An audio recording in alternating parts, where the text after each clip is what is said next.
2018년 영문과 총동문회 첫 행사, 첫 특급 콘서트에 오신 모든 동문분들 진심으로 환영합니다. 저는 올해부터 영문과 총동문회의 총무를 맡게 된 05학번 김원식입니다. 반갑습니다. 미세먼지가 참 저희 봄날을 많이 괴롭히고 있지만 그래도 봄이라는 단어를 입에 머금는 것만으로도 굉장히 가슴이 설레는 일이 아닐까 싶은데요. 이런 주말 이렇게 모든 동문분들과 함께 이런 행사를 진행할 수 있게 돼서 굉장히 영광스럽습니다. 자, 토크 콘서트 진행에 앞서서 먼저 올해부터 영문과 총동문회의 회장직을 맡게 되신 77학번 윤민우 신임 동문회장님의 인사 말씀 한번 들어보겠습니다. 큰 박수로 맞아주세요.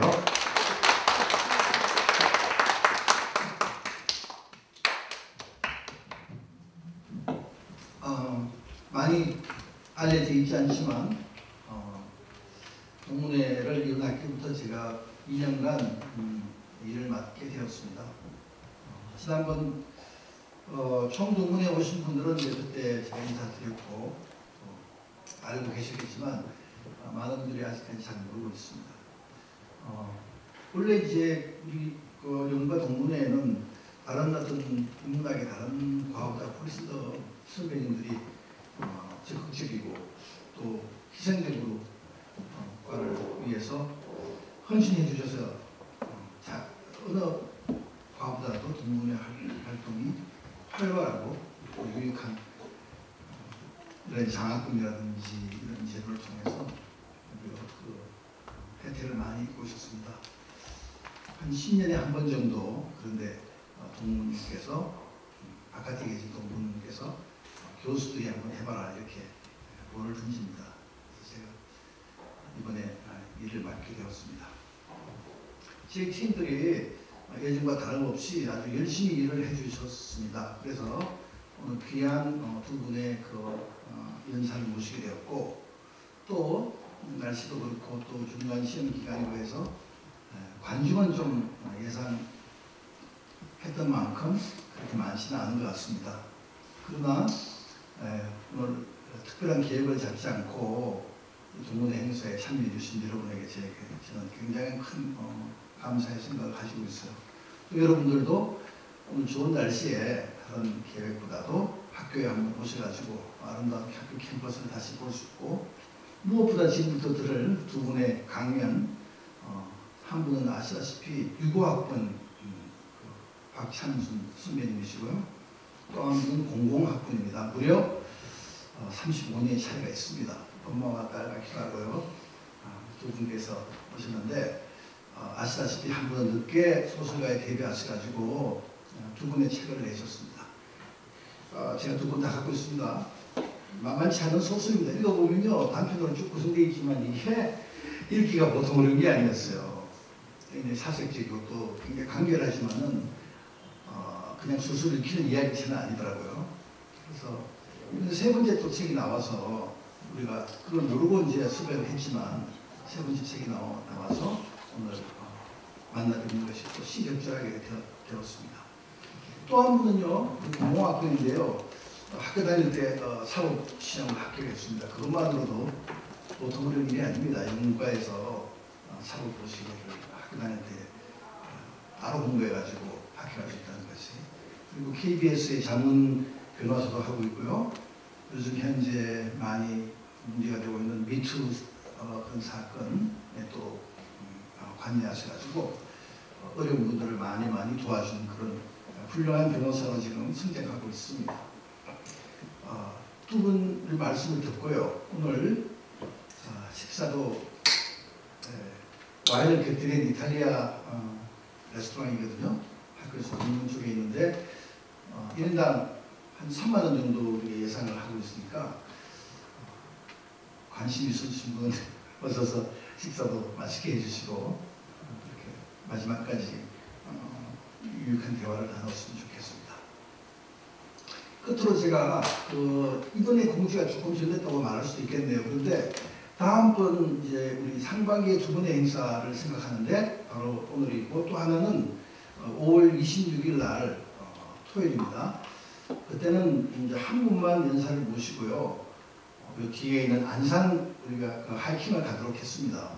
그러니까는 한 분 연사는요 그렇게 잘 될지 모르지만 와인에 대해서 선배님이 계세요. 와인의 모든 것, 와인의 역사부터 해서 와인의 맛을 어떻게 이렇게 좋은 상식들을 그런 분을 한번 모시려고 하고 1시간 정도 이야기하고 나가서 그 뒤에 안산에 그 안산 두레길을 한번 하이킹을 같이 하고 또 선택하겠습니다.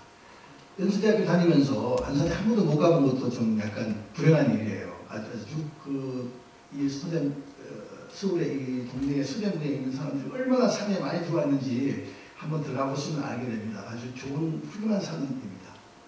그때도 여러분들이 오늘 강연을 듣고 분명히 여러분 실망하시지 않고 크게 재미를 느끼고 그래서 많이 선정이 될 것 같습니다. 그래서 5월 26일에는요 간편한 복장으로 오셔서 저희들과 함께 이야기를 나누면서 둘레길은요 그냥 뭐 이렇게 편편한 길이다 올라가는 거 조금 올라가서 이렇게 둘레길이 이렇게 도는 거니까 아주 편편한 길이니까 편안한 복장으로 오셔서 그때도 아주 재미있는 모임을 갖도록 하겠습니다.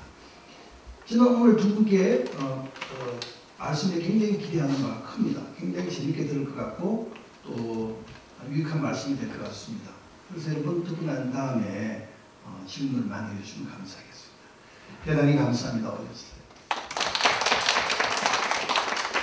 네, 김민우 신임 동문회장님의 인사 말씀 듣고 왔습니다. 저 오늘 계신 분들, 저희 선배님들 제가 얼굴하고 다 기억하고 있으니까 5월 26일 행사 때도 또 뵀으면 정말 감사드리겠습니다. 자, 이제 본격적인 토크 콘서트를 진행을 해볼 텐데요. 오늘은 앞에서 그 회장님께서 설명해 주신 것처럼 두 분의 동문께서 각각 설렘은 어디서 오는가 그리고 인문학을 전공한 변호사가 말해주는 이혼이라는 제목으로 이야기를 전해주신다고 합니다. 먼저 유고학번 박찬순 동문께서 설렘은 어디서 오는가라는 제목으로 강연을 해주실 텐데요. 유고학번 박찬순 동문께서는 MBC PD와 외화 번역 작가에 이어서 현재는 소설가로 활동하고 계신데요. 2006년 조선일보 신춘문예에 당선된 이후 2015년 테헤란 레지던스 작가에 선정되는 등 왕성하고 활발하게 작품 활동을 보여주고 계십니다. 그럼 유고학번 박찬순 동문을 큰 박수로 맞아주세요.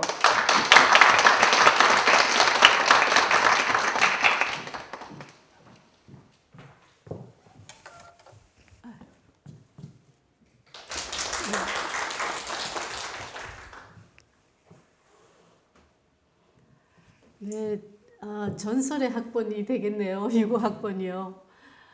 이렇게 동문회 초대해 주셔서 정말 감사드립니다. 저는 아마도 저 인생의 뭐 어떤 사람은 바람이 파랄로 이루어졌다 이렇게 얘기하는 사람도 있는데 저는 아마 한 10 중에 5은 연대로 이루어져 있고 사회생활이 한 3, 그 나머지가 고등학교 때까지가 2, 이 정도로 제게 그 연세대학교는 정말 뜻깊은 학교입니다. 오늘 전 제 학생들도 많이 오는 줄 알았는데 처음으로 제가 제 문학에 대한 강의는 오늘이 처음이에요. 그래서 문학에 대해서 얘기를 할 때 뭘 얘기할까 하는데 딱 설렘이라는 단어가 떠오르는 거예요. 그래서 왜 그럴까 생각을 해봤는데 다음 하나 넘겨주세요. 뭐랄까요. 최초의 설렘 거기에서부터 제 그 글쓰기가 시작되었던 것 같아요. 네, 제가 5살 때 1.4.5대 때 이제 전쟁이 나서 서울 서대문에 살다가 피난을 갔는데 피난을 가서 이제 뭐 굉장히 그 폭탄도 떨어지고 하는 거를 이제 겪으면서 한 5월 때쯤에 경상북도 영주 봉화 그 근방에 다다랐는데 완전 초록 세상인 거예요. 거기는. 그래서 아니 왜 사람들이 이렇게 좋은 세상을 놔두고 왜 그 폭탄이 난무하는 거기를 헤매고 왔던가 이 생각이 퍼뜩 들었어요. 그 5살 이제 한 해가 지나서 5살이 되었는데 그래서 막 가슴이 설레면서 아, 이런 세상이 있을 수 있구나. 초록 세상이라는 게. 그러니까 초록이라는 거는 평화를 의미하잖아요. 그때 막연하게 그냥 아, 이런 세상도 있을 수 있는데 아, 왜 눈길에서 막 비행기가 폭탄을 떨어뜨리면 엎드려야 되고 뭐 피난민 수용소에서 막 그냥 쪽잠을 자고 그렇게 살았나 이런 자각이 왔어요. 이상하게. 그랬을 때 그 설렘, 그게 아마 제 인생의 최초의 설렘이었던 것 같아요. 그러니까 저는 참 행복이었다고 생각해요. 그 전쟁을 겪지 않았으면 그 설렘을 또 맛보지 못했을 테니까요.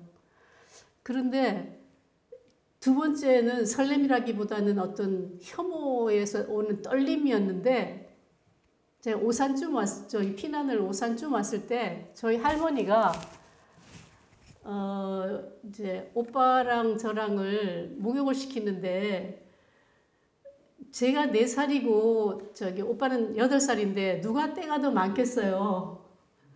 예? 그런데 오빠를 먼저 시키는 거예요. 오빠를. 그래서 막 때가 막 그 다라이에 둥둥둥둥 떠 있는데 저는 정말 할머니가 지금 무슨 짓을 하려고 하고 있나. 저를 냉큼 집어가지고 거기 집어넣으려고 하는 거예요. 제가 막 싫다고 발버둥을 쳤죠. 그런데도 뭐 그냥 할머니 손이 제가 무슨 힘이 있겠어요. 거기 풍덩 들어가가지고 막 때를 밀었어요. 그 순간 제가 와, 이거는 여자를 이렇게 차별해도 되는가 하는 생각이 그냥 온몸으로 막 느껴지면서 할머니를 막 미워하기 시작했어요. 그때부터. 그런데 할머니가 상주에 오셔가지고 돌아가셨어요. 피난 나올 때부터 힘들었거든요. 할머니가 편찮으셔서. 그래서 우리 어머니가 할머니를 업고 오고 8살 배기 오빠가 저를 이렇게 이상하게 업는 거 있잖아요. 막 걸치기만 하고 제대로 받쳐주지 않아가지고 막 금방 흘러내릴 것 같은 그런 상태로 왔는데 할머니가 돌아가셨어요. 돌아가시고 나니까 그때까지도 아직 느끼지 못했는데 또 어떤 일이 있었냐 하면 우리 어머니가 할머니가 편찮으셔서 이제 업고 와야 되고 막 힘드니까 다른 일행에서 막 뒤처지는 거예요. 그러니까 우리 어머니가 다른 친척분들한테 우리 집안에 씨만 전해달라 그러면서 오빠를 그 집에다 좀 부탁하고 나머지 식구는 다 죽을 각오를 하는 거예요. 가만 보니까 세상에 이런 판단을 하나. 제가 5살이지만 너무나 기가 막혀서 이런 말을 듣고 내가 가만히 있다는 게 너무 속상하고 그랬는데 할머니 이제 돌아가시고 나서 생각을 해보니까 저 여인들의 삶이라는 게 씨를 보존하는 것, 그때까지도 양반 가문의 씨를 보존하는 것이 이 사람들의 지상 과제였구나 하는 생각이 들면서 그 목욕물 사건이랑 씨를 보존해달라 하는 이 얘기가 이제 객관적으로 타자화되어서 저한테 이제 오는 거예요. 그래서 제가 이제 여인들의 삶에 대한 연민을 느끼고 이해하게 됐죠. 더 이상 증오하지 않고. 그래서 나중에 이제 알게 됐는데 헤겔이 그렇게 감성적으로 뭔가 확신을 가졌더라도 그것을 타자화해서 다시 되새김하지 않으면 인간이 못 된다. 그런 얘기를 읽고 나서 제가 참 그렇구나 하는 것을 느꼈어요. 아직 한 번 더. 예. 그래서 이제 그것을 이제 헤겔의 변증법적 미학이라고 하는데 그 사건이나 대상을 타자로 인식하고 이해하는 과정. 그런 것이 있었기 때문에 어머니나 할머니를 이제 혐오하지 않고 참 가엾은 희생자구나, 관습이나 제도의 희생자였구나 하는 자각에 이르게 됐습니다. 그 다음에 이제 제가 중고등학교는 대구에서 이제 다니게 됐는데 그 당시에 또 한 가지 또 설레는 사건이 하나 있긴 있습니다. 대구에 제가 이제 막 여러 학교를 전전을 했어요. 대전에서도 다니고 봉화에서도 다니고 그랬는데 대구에 갔는데 대구 사투리가 굉장히 세잖아요. 어느 날 버스를 탔는데 버스 안내양이 하는 소리가 정말 너무나 내 귀를 때리는데 너무 명랑하게 울리는 거예요. 뭐냐 하면 이런 얘기예요. 대구 사투리로 한번 들어보세요. 다음은 자갈마당입니다. 내릴 분 안 계십니까? 이러는 거. 그 말을 듣는데 막 너무너무 재미있고 막 무슨 말이 저런 말이 다 있나 그런 생각이 드는 거예요. 대전에서 제가 2, 3, 4, 5, 4년을 살았다 보니까 제 말이 그래도 비교적 충청도 말이라 좀 느리긴 하지만 그 서울말 비슷해서 5학년 때 대구로 전학을 갔더니 담임 선생님이 와 이거 잘 왔다 싶어가지고 저를 데리고 막 동화대 웅변대에 막 내보냈어요. 그런 와중에 대구를 이렇게 돌고 있는데 어느 날 그 버스 안내양의 소리를 듣고 참 이 사투리라는 게 정말 아름답구나 이런 느낌이 오는 거예요. 그래서 아마도 제가 그 말에 대한 감각 이것을 대구에서 진한 사투리를 들으면서 굉장히 재밌구나. 말이라는 게 재밌다 하는 느낌을 받은 것. 그것도 하나의 설렘이었습니다. 그리고 이제 대학을 오게 되는데 대학에 제가 연대를 왜 선택했느냐. 서울대 들어갈 실력이 안 돼서 그런 게 아니고 고등학교 때 우리 교과서에 이항하의 실록 예찬이 실려 있었어요. 기억하시는 분, 우리 동기 안 회장님 기억하실 텐데 실록 예찬이라고 여기에 이거 다 읽어보셨죠? 요즘에도 배우나요? 안 배우나요? 여기 거의 막 외우다시피 했어요. 이 구절이 너무 좋아서. 그리고 이제 나의 자리가, 청송대에 나의 자리가 있다고 하는 그 표현, 그 말이 너무나 근사하게 들려서, 저도 연대 가면 청송대에서 나의 자리를 하나 만들어서 늘 가서 사색하고 하리라, 이런 생각을 했는데, 정말 청송대를 굉장히 좋아하게 됐어요. 그래서 이제 그 당시에는 영시 강의 같은 거는 청송대에서도 하기도 하고 또 영시 외우기 대회 이런 것도 있으면 막 친구들이 거기 들어가서 영시를 외우고 그랬거든요. 그 다음에 이제 또 저의 가슴을 설레게 한 사건이 하나 생깁니다. 4월 20일경인데, 그러니까 언더우드 앞에, 동상 앞에 있는 벤치에 앉아서 우리가 꽃비를 맞고 있었어요, 여학생들이. 여학생들이 막 꽃비가 내리는데 그 밑에 있으니까 얼마나 황홀해요. 그래서 너무 즐거워하고 있는데, 저희 선배 되는데, 군대에 갔다 온 아저씨예요. 말하자면 우리가 아저씨라고 잘 이렇게 친근하게 굴지도 않고 좀 약간 따돌림하고 이랬었는데 그 선배가 저를 막 불러요. 그래서 이제 갔더니 그 도서관 쪽에 전에 용재관이 도서관이었는데 그 도서관 쪽에 라일락이 하나 있었어요. 라일락 막 향기가 막 진하게 풍기고 이럴 때인데 그 라일락 앞에 서서 저한테 딱 하는 말이 다짜고짜예요. 우리 촌티 나는 사람끼리 잘해봅시다. 그러는 거예요. 안 그래도 대구라 그러면 서울 학생들은 시골이라 그랬어요. 그래서 내가 대구가 왜 시골이냐 막 이렇게 얘기했는데 이 서울 출신 이 선배가 저를 갖다 완전히 촌뜨기로 촌티 나는 아이로 딱 낙인을 찍잖아요. 얼마나 기가 막혔겠어요. 호감이 있더라도 달아나게 생겼는데 별로 관심도 없던 선배가 와가지고 그런 얘기를 하니까 너무 속상해서 막 미치겠어요. 그래서 제가 막 쌩 돌아서면서 뭐라 그랬게요? 다시는 내 앞에 나타나지 마요. 그렇게 얘기를 했어요. 그랬는데 나 또 다음에 이제 그 선배긴 다음에 계속되는데 아직 덜 얘기했어요. 그 다음에 이제 그런 일이 있었고 어느 날 5월 똑같은 5월에 조금 더 지나서인데 백양로를 걸어오는데 백양로가 그때는 정말로 그 백양나무가 있었죠.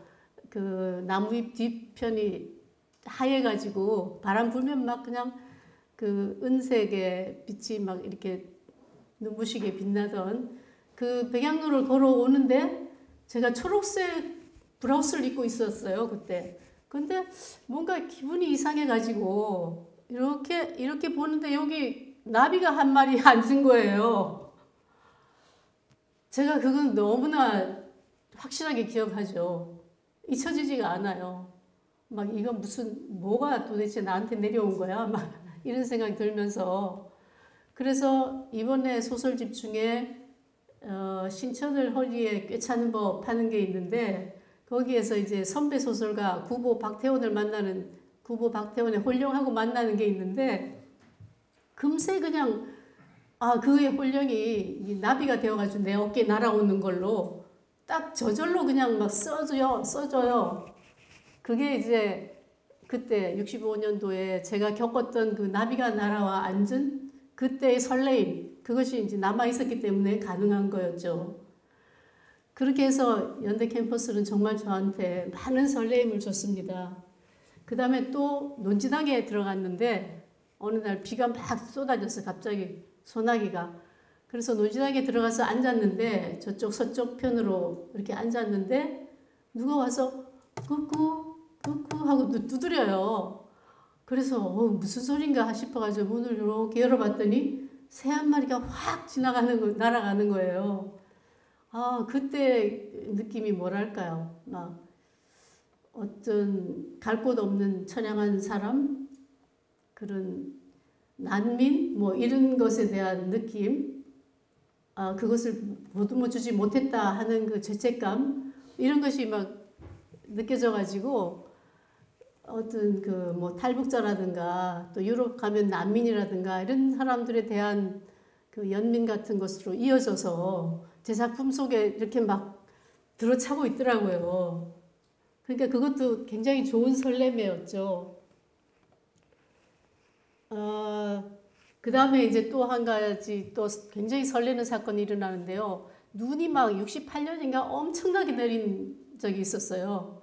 그래서 막 거의 무릎까지, 청송도에 들어가면 무릎까지 그냥 눈이 차 있던 그런 때인데 거길 막 너무 눈이 그 황홀해서 설경이 너무 황홀해가지고 막 그냥 혼자서 다니다가 저기 오빠가 입학 때 사준 그 상당히 예쁜 시계가 있는데 그게 어디 뚝 떨어지면서 뭐 어딘가 숨어버리고 없어요.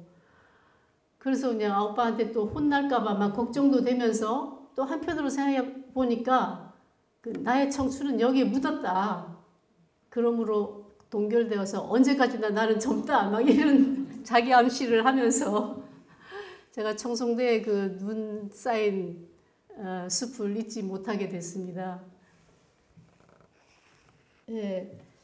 그 다음에 이제 또 이제 연대에서 선배들한테 받은 유산 중에 또 하나가 있는데 너무나 좋은 유산이죠. 학교 다닐 때 선배들이 그때 그 월북 시인인데 김기림, 정지용 두 사람의 시가 이렇게 시집이 못 나오니까 그 금지돼서 못 나오니까 그거를 노트에다 필사를 해가지고 돌리고 있어요. 해마다 이제 전해 내려오는 유산이 된 거예요. 문과대학에. 그래서 저도 이제 열심히 이제 그걸 뺏겨가지고 노트를 김기림, 정지용 시집을 만들어가지고 굉장히 열심히 읽고 또 읽었죠. 그때 읽은 것 중에 그때 또 그 당시 우리가 입학하자마자 한일회담 반대 시위가 그냥 이루어져 있어가지고 체류탄 때문에 항상 울고 다녔어요. 여학생들은. 남학생들은 가서 뭐 시위도 했지만 여자들은 막 울고 다니고 신촌 로타리에 막 남학생들이 꿇어앉아 있고 뭐 군인들한테 막 매맞고 막 이걸 보면서 우리는 엉엉 울고 다니고 그랬던 때인데 이 김기림의 바다와 나비도 정말 좋았지만 청무밭인 줄 알고 나비가 바다를 그냥 내려갔다가 공주처럼 물결에 절어서 어린 날개가 물결에 절어서 공주처럼 돌아온다 하는 그것도 너무 좋았지만 제가 정말 놀란 것은 정지용의 시 두 편이었어요.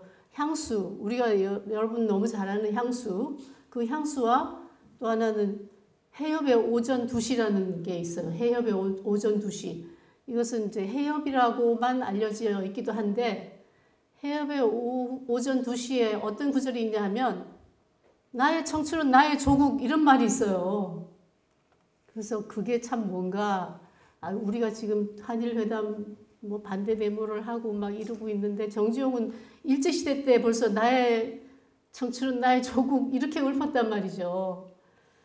그래서 굉장히 빚이 있었어요. 제가 정지용한테 대해서.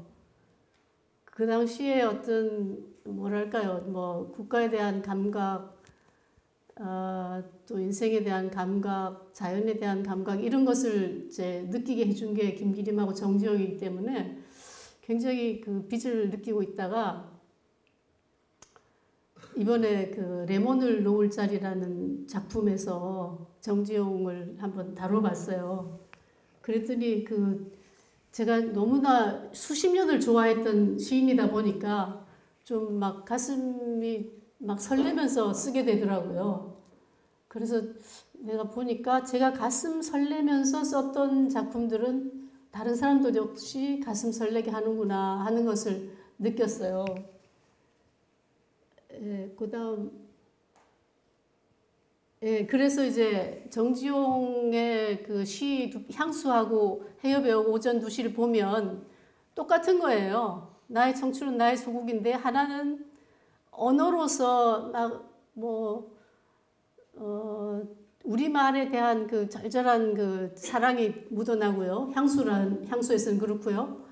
그 다음에 해협의 오전 2시에서는 상징적으로 뭐 조국이라는 게 뭔가 나의 청춘이다 곧 나의 청춘이라는 말은 나의 몸뚱아리 나의 모든 것 그 당시에 그 유학생이었던 시절에 나의 모든 것이다 하는 뜻과 같은 거거든요. 그러니까 나의 청춘 이퀄 조국이라는 뜻이거든요. 그러니까 그 사람이 얼마나 그 조국에 대해서 막 아파했던가 하는 거를 느낄 수가 있죠. 그다음에 이제 또 제가 이제 설레는 걸 맡게 됩니다. 요거는 이제 저한테 촌티나는 사람끼리 잘해보자 했던 그 선배가 저한테 그런 말을 해놓고 나서 미안해가지고 4년 내내 저한테 막 책을 이렇게 계속 대주는 거예요. 이건 읽어야 돼. 뭐 이게 좋아. 뭐 이거 번역해봐. 뭐 이러면서 사실은 굉장히 제가 아주 뭐랄까요. 사랑도 받으면서 굉장히 좋은 영향을 받았다고 할 수 있죠. 그런데도 저는 촌티 나는 애라고 낙인 찍은 게 막 싫어서 끝까지 미워했어요. 근데 하여튼 지금 생각해보면 너무나 고마운 선배인데 그 선배 덕분에 조지 엘리엇의 그 플로스 강의 달이라고 하는 이 작품을 알게 됐어요. 그 선배가 저한테 그걸 준 거예요. 너 이거 꼭 읽어봐. 이거 읽어보면 네가 정말 여자로서 어떻게 살아야 되는가. 또 혹시 네가 뭐 여성 지도자가 된다든가 뭐 글쟁이가 된다든가 할 때 굉장히 도움이 될 거야. 뭐 이런 얘기를 하더라고요.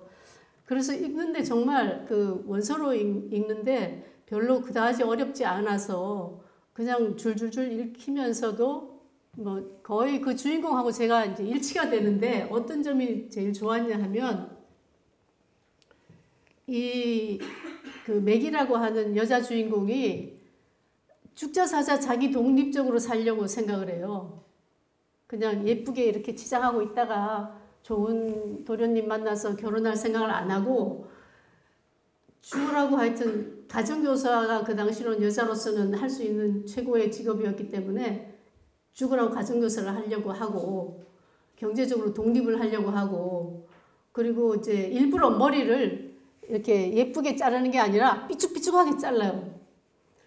뭐 그렇게 하는 것도 굉장히 마음에 들고 그렇게 여성적인 거칠에 이런 거를 막 굉장히 극도로 싫어하는 타입인 거예요. 그래서 자기 이름도 조지 엘리엇이라고 남자 이름을 썼잖아요.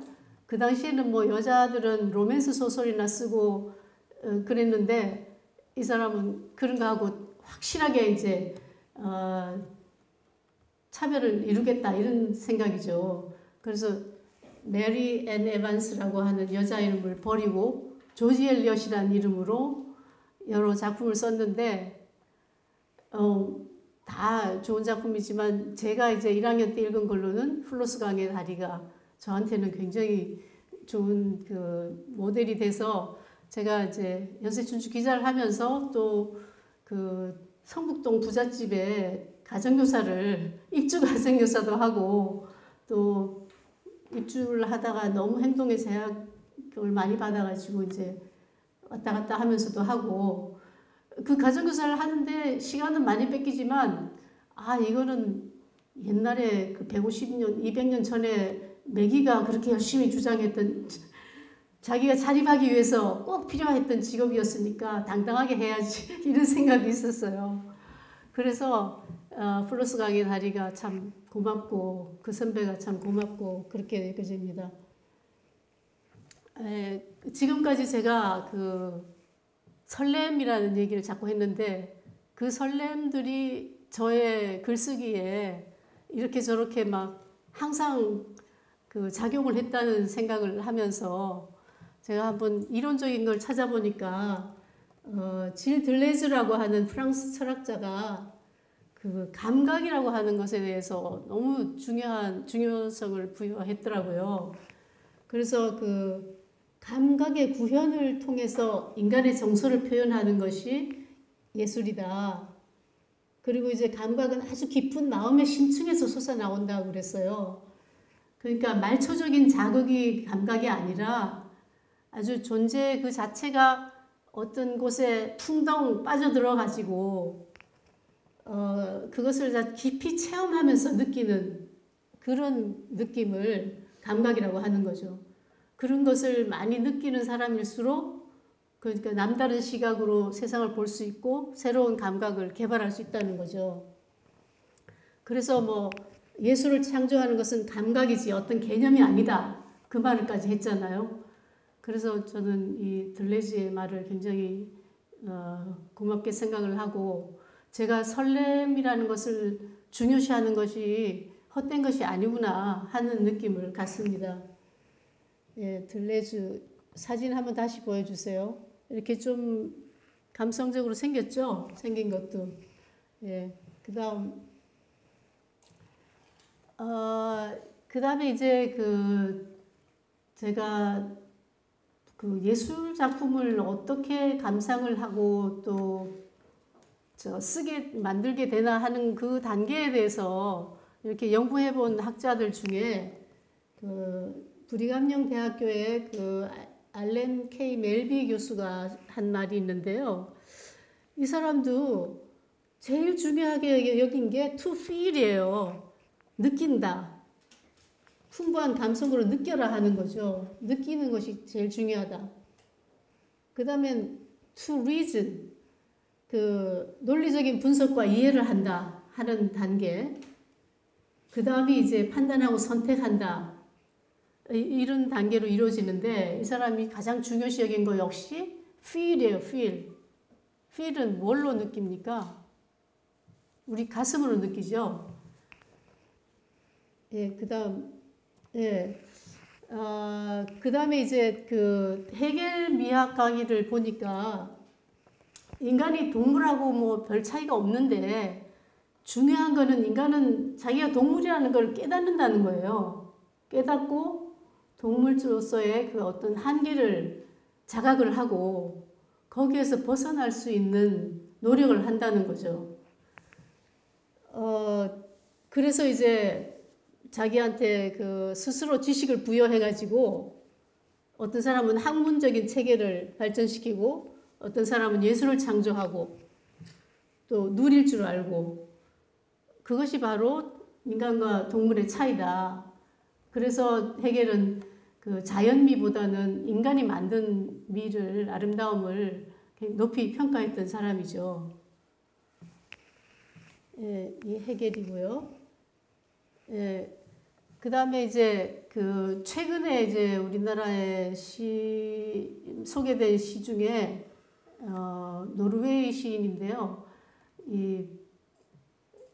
여기 불문과에 우리 불문과에 임선기 시인이라고 계세요. 이 시인도 시를 너무 멋있게 쓰는데요. 한 구절을 제가 기억하는 게 있는데 다시 바람이 불어오고 나무 곁에는 항상 첼로가 지나간다 이런 구절이 있어요.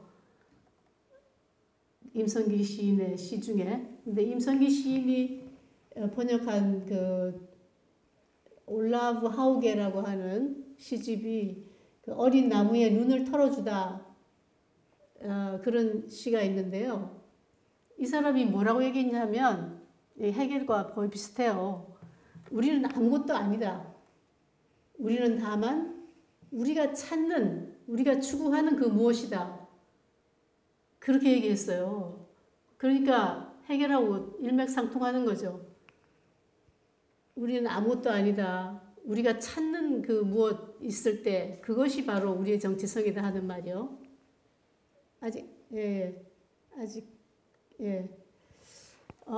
그래서 이 사람은 그 정원사로 평생을 일하면서 또 혼자 살았대요. 정원사로 일하면서 시를 쓰고 명상을 하고 그리고 이제 자기 자신이 끝이 왔다는 걸 깨달았대요. 80 몇 살에 이제 돌아가셨는데 자기가 이제 죽을 날이 왔다는 것을 깨닫고 그때부터 곡기를 끊고 조용히 그 죽음이 오길 기다렸다고 하는 참 무서운 그런 시인입니다. 그리고 이 사람이 또 하나 이제 쓴 시 중에 바다의 많은 암초들 그러나 그 암초 하나에서 너는 구원받으리라. 이렇게 그 어떤 뭔가 우리가 어떤 장애랄까 뭐 험난한 길 뭐 이런 것이 우리 앞에 많이 놓여 있잖아요. 그런데 그 중에 하나가 너를 구원하리라는 거예요. 그러니까 참 재밌죠. 네, 그 다음에 네, 이렇게 생겼어요. 올라브 하우게. 네. 그 다음에 이제 제가 똑같이 이제 설렘하고 계속 연장되는 건데 그 시각예술을 감상하는 방법에 대해서 잠시 얘기를 할까 해요. 요 뒤에 영화의 몇 장면을 보면서 여러분한테 한번 제가 여쭤볼 거예요. 여기서 뭘 느끼나 하는 거를 여쭤보려고 하는데 이거는 이제 롤랑 바르트라고 프랑스의 그 문예비평가가 한 소리인데요. 시각예술을 감상할 때는 3단계가 있는데 이거 굉장히 쉬워요. 첫 번째는 유치원 단계에서 할 수 있는 거예요. 정보적인 층이라고 해서 사진이나 화면, 영화에 지금 그 장면에 뭐가 있나 그냥 찾아내는 것, 발견하는 것, 유치원 정도의 수준이죠. 찾아내는 것이고 두 번째는 그 나온 화면 중에서 은유와 상징이 될 만한 게 뭐가 있는가를 찾아내는 거예요. 여기에 조금 어떤 그 두뇌 작용이 필요하겠죠. 은유와 상징, 우리가 이렇게 알고 있는 뭐 초록이라면 뭐 평화라든가 뭐 이런 얘기죠. 그런 은유와 상징의 기호를 찾아내고 3단계에 가서 1단계와 2단계를 거쳐서 내 마음속에 떠오르는 생각을 찾아내는 거예요. 1단계, 2단계를 거치니까 내 마음속에 어떤 생각이 떠오른다 하는 것을 찾아내는 것이 이 3단계 기호학이라고 해서 시각예술을 감상하는 방법이에요. 그러면 제가 다음 이 장면을 한번 보여주면서 여러분 중에 혹시 이걸 보면서 방금 제가 얘기했죠? 무엇이 있나? 두 번째 은유와 상징, 그다음 내 마음속에 떠오르는 생각 이렇게 해서 한번 이 그림이 무엇을 영화의 한 장면이에요. 이게 뭘 나타내나? 이 영화는요, 이란 그 아바스 키아로스탐이라고 하는 이란 영화 감독이 만든 바람이 우리를 데려다 주리라 하는 영화예요. 그 중에 나오는 한 장면인데 혹시 뭐 떠오르는 생각 있으면 한번 누가 말해 보실래요? 1단계로 무엇이 있나? 2단계로 그것이 은유와 상징, 어떤 은유와 상징을 담고 있을까? 세 번째로 내 마음속에 어떤 생각이 떠오르나? 뭐 아주 빠른 사람은 직관적으로 그냥 딱 분석이 된다고도 하죠. 그런데 그 분석의 단계를 이렇게 세밀하게 한번 검토해 보니까 그런 3단계를 통해서 우리가 예술작품을 감상하고 있더라는 거예요. 어떤가요? 뭐 좀 생각이 나세요? 뭘 나타내는 것 같으세요? 바람이 우리를 데려다 주리라 하는 말 제목 자체도 좀 굉장히 상징적이죠. 바람이 우리를 데려간다는 말은 바람이 휙휙 날리는 게 뭐예요? 먼지나 뭐 그 재 뭐 이런 거죠. 아주 우리가 마지막에는 재가 되어가지고 이렇게 날아간다는 바람에 그냥 날아간다고 하는 그런 표현을 이렇게 했는데 그러면은 여기에 있는 그림도 어때요? 산에 막 그냥 길이 똑바로 안 나 있고 어떻게 나 있나요? 우여곡절이 많게 나 있죠. 예, 바로 그 인생의 그 우여곡절을 잘 나타내고 있어요. 자, 그 다음에 요거는 올리브나무 사이로 하는 똑같은 감독의 키아로스타미의 작품인데 지금 처녀가 베란다에서 화분에 물을 주고 있죠. 뭐 꽃이 뭐 그다지 아주 화려하고 뭐 그러나요? 그렇지도 않죠. 그냥 화분에 자잘한 꽃들에 물을 주고 있어요. 자, 그 다음에 또 그 주위가 뭐 그렇게 화려하지도 않죠. 예? 사는 것이 그냥 뭐 그냥 소박한 그런 상태예요.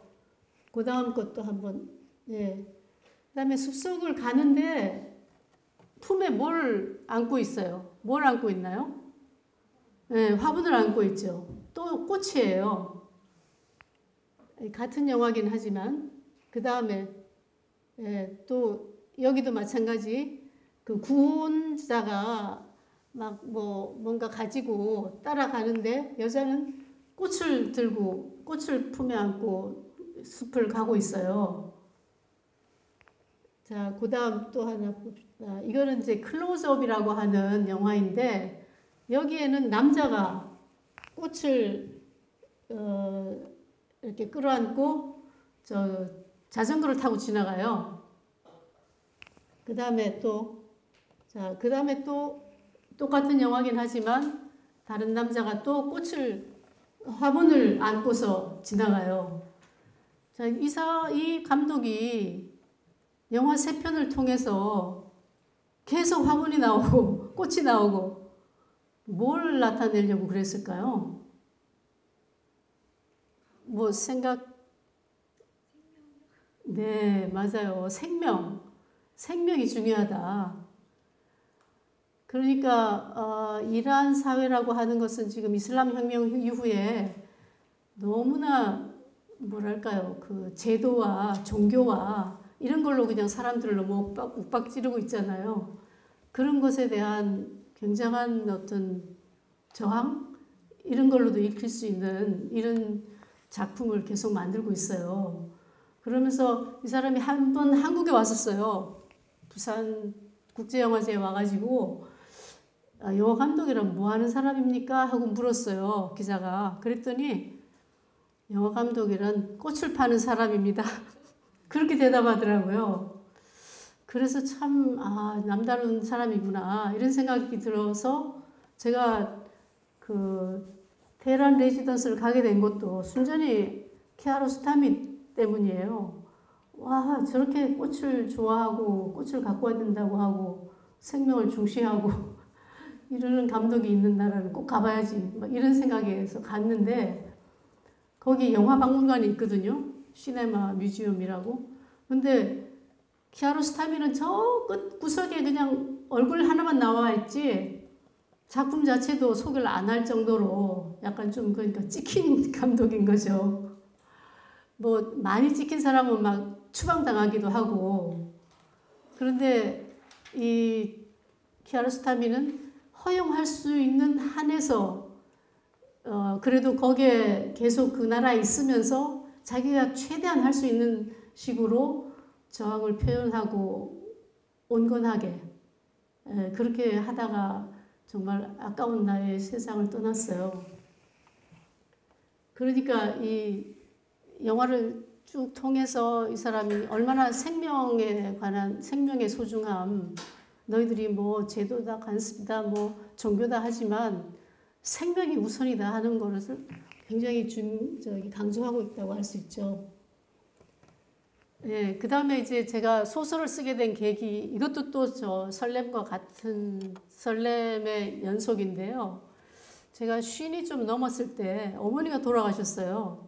정말 피난길에서 우리는 다 죽어도 좋으니 우리 씨만 남겨달라고 했던 그 어머니가 돌아가셨어요. 돌아가시고 나니까 와, 이제는 정말 죽음이 바로 나한테 왔구나. 이 울타리가 싹 없어져 버린 거예요. 그래서 이렇다면 나도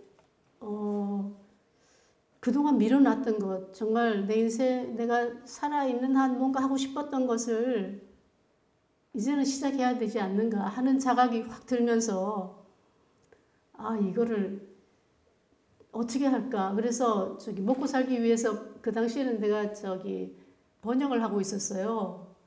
여러분 맥가이버하고 하버드 대학의 공부벌레들 있는 거 아나요?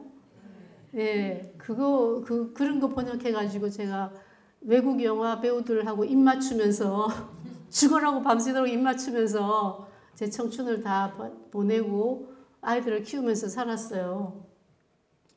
그랬는데 이제는 내가 해야 되겠다 싶어서 아이들도 그때 한 3, 4학년, 대학교 3, 4학년쯤 됐을 때고, 그래서 평일에는 번역을 해서 돈을 벌고 금토일을 제가 이제 글 쓰는 걸로 준비를 했죠. 그렇게 가지고 2003년에 한번 최종심에 올랐고, 그 다음에 2006년, 그러니까 오전 6기 끝에 조선일보 신춘문예로 등단을 했어요. 정말 뭐 거의 불가능하다는 생각이 들었지만 뭐 어쨌든 나는 써야 돼. 어머니가 저렇게 가시는 거 보니까 나는 얼마 안 남았어. 뭐 이 생각 때문에 뭐 쓰게 됐던 것 같아요. 그래서 이제 제가 등단작을 가리봉이 한 꽃이라고 쓰는데, 그게 좀 약간 조선족 얘기인데, 조선족 깡패, 뭐 흑사단 뭐 이런 조폭들하고 관련된 그런 작품이라 가지고 구로동에 가가지고 가리봉동에 가가지고 이렇게 숨어 있으면서 그 사람들 관찰하고 이렇게 하면서 몇 달을 보낸 끝에 나온 작품이거든요. 그래서 모르겠어요. 어떻게 해서 됐는지 저도 잘 모르겠는데 하여튼 그냥 희망 없이 쓰리라 그 생각만 했어요. 그게 우연히 하여튼 등단이 됐고요. 그 다음에 이제 어머니 죽음하고 또 한 가지 이제 제가 늘 살던 그 관성에 번역하고 돈 벌어서 집 조금 늘리고 또 뭐 조금 더 맛있는 거 먹고 아이들 좀 더 좋은 옷 입히고 뭐 이런 욕구, 여기서부터 내가 해방하리라 내 자신을 막 이 생각을 한 게 바로 연대 다닐 때 봤던 어떤 장면인데요. 학교 문을 나가면 오른쪽 편에 시멘 브로크, 그 당시에 막 건설 굉장히 집을 많이 짓고 했으니까 브로커를 찍어내던 공장이 있었어요. 브로커 공장인데 그날도 막 가정교사 하러 막 가는 중인데 브로커 공장에서 말이 그 마차가 이렇게 마차를 끌고 가야 되는데 막 너무 엄청나게 마부가 브로커를 너무 많이 쌓은 거예요. 그래서 말이 조금 가다가 그냥 넘어져 버렸어요. 그런데 막 그게 너무 막 가슴 아파가지고 못 떠나고 한참을 그냥 보고 있었는데 어떻게 일어났는지 안 일어났는지도 모르겠어요. 그런데 그 당시에 제가 그때 우리가 참 좋았던 거는 막 과를 이렇게 막 옮겨 다니면서 뭐 영문과, 국문과 강의도 듣고 철학과 강의도 듣고 서로 철학과 학생이 우리 과에 와서 영시 강의도 듣고 막 이렇게 그게 자유롭게 이제 했던 때라 철학과 강의도 듣고 이랬는데 그거 하고 그 니체가 그 토리노 광장에서 본 그 말 막 채찍을 맞는 말을 보고 채찍 맞고서 막 우는 그 말의 소리를 듣고 니체가 가가지고 막 목을 끌어안고 막 너무 슬프고 막 너무 가엾고 해가지고 막 그냥 혼절했잖아요. 그 다음부터 막 미쳤다고 하는데 그게 막 생각나면서 나는 저 말한테 다가가가지고 끌어안지도 못하고 그러나 정말 너무 막 기가 막혀가지고 가정교사 굉장히 늦었죠 그날. 그랬던 그게 생각이 나는데 저게 바로 저 말이 저항하는 거다. 내가 이거 도저히 이 짐지는 거 이제는 더 이상 못 견디겠다 하고 저항하는 건데 우리 인생도 그렇잖아요. 자기한테 막 너무 많은 짐이 있으면 도저히 이제는 더 이상 못 참아 하고 저항할 수 있는 그렇잖아요 우리가. 그래서 그 니체도 생각나고 이러면서 제가 습관적으로 돈 벌고 안락한 생활을 하려고 했던 거 이거 한번 확 깨보자. 그래가지고 이제 번역 일을 좀 줄이고 많이 줄게 되면서 생활도 좀 곤란해지죠. 그러니까 이제 애들이 이제 졸업을 하고 취직을 하더라고요. 그래서 글을 쓸 수 있게 됐고요. 그래서 그 니체의 그 이야기, 토리노 광장의 말 이야기는 토리노의 말이라고 그 헝가리의 그 벨라타르 감독이 만든 영화가 있어요. 한번 보세요. 인간이 얼마나 그 습관적으로 하는 일에 관성적으로 계속해서 그 일을 하고 있나. 감자 삶아 먹고 또 멍하니 바깥을 보고 또 뭐 말 데리고 가서 뭐 일하고 오고 아주 개미 쳇바퀴 도는 그런 생활을 하면서도 뭔가 그 돌파해내지 못하는 그런 인간 그런 것을 느껴가지고 제가 한번 이제는 내가 뭐 굶어 죽기야 하겠냐 막 이런 생각으로 글을 썼던 기억이 납니다.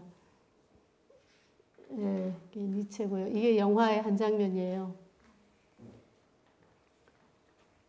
예, 그 다음에 이제 설렘을 준 문장들을 한번 생각을 해보면요. 제 작품에는 뭐 좀 많이 아픈 사람들, 뭐 소수자, 뭐 탈북자, 뭐 그런 사람들이 많이 등장한다고 왜 그러냐, 뭐 좀 중산층 얘기, 달콤한 얘기도 좀 써라 이러는데 저는 그 학교 다닐 때 우리가 영시를 배우잖아요. 그때 W.H. 오든이 했는 말이 머리에 한번 딱 박히니까 떠나지 않더라고요. 그 오든이 뭐라고 했냐면 자기 주위의 아픔을 외면하는 자는 작가가 아니다. 작가 시인이 아니다. 이런 말을 했어요. 그래서 글을 쓰게 되면 그렇구나. 주위의 아픔을 외면하지 말아야 되겠다.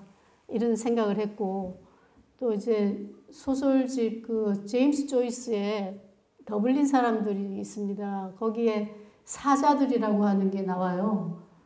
그런데 거기서 이제 가브리엘이라고 하는 남편이 자기 아내에 대해서 이제 막 어떤 욕정을 품고 오늘 밤에도 좀 짜릿하게 즐거운 밤을 갖고 싶은데 아내는 사실은 오늘 파티에서 들은 어떤 노래 때문에 옛날에 자기를 너무 사랑하다가 추위에 그냥 꽁꽁 얼어 죽고만 그런 소년이 하나 있었던 생각이 나가지고 막 울어요. 울고 있는데 남편은 치근대면서 자꾸 잠자리를 하자고 하는 이런 상황인 거예요. 그런데 그때 이제 이 남편이 좀 깨닫게 되죠. 자기 그 부인이 그 얘기를 해줘요. 옛날에 그런 청년이 있었는데 내가 그 청년을 좀 몰라라 했고 그 청년이 그렇게 추위에 얼어 죽게 내버려뒀다. 나를 좋아해서 찾아왔는데 그래가지고 이제 아내한테 그런 사연이 로맨스가 있었구나 하는 걸 이제 깨닫게 되고 다시 이제 마음이 말랑말랑해지는 거예요. 마비됐던 마음이 이렇게 살아나는 거죠. 그거를 읽었던 기억. 그 다음에 또 캐더린 맨스필드의 가든 파티 있죠. 이것도 요즘 배우나요? 옛날에는 제가 이걸로 논문을 썼어요. 졸업 논문을 영문과 졸업할 때. 그게 이제 자기 집은 굉장히 부유하죠. 로라라고 하는 이 소녀가 자기 집은 부유하고 파티를 하고 막 이랬는데 알고 보니까 바로 옆집에서는 그날 우리가 파티하고 있을 때 아주 노동자 계층의 집인데 그 집에서는 어떤 사람이 너무 일 열심히 하고 이러다가 죽어요. 아무도 돌보지 못한 채 죽는 사건이 일어나요. 그러면서 이 소녀가 이게 인생이구나.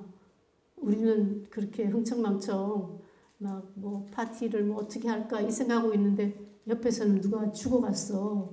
노동계층이. 뭐 이런 그 자각을 하게 된다는 그런 얘기가 있는데 그걸 보면서 좀 가슴이 설렜던 느낌? 뭐 이런 것들이 다 이제 저한테 좀 글을 쓰게 했던 동기가 아니었나. 그 다음에 또 이제 키츠의 시가 또 굉장히 중요해요. 아까 저한테 그 촌티나는 사람끼리 잘해보자 했던 그 선배가 어느 날은 저기 청송대에 들어갔는데 뭐 소리가 나가지고 들어보니까 이 키츠의 시를 막 읽고 있는 거예요.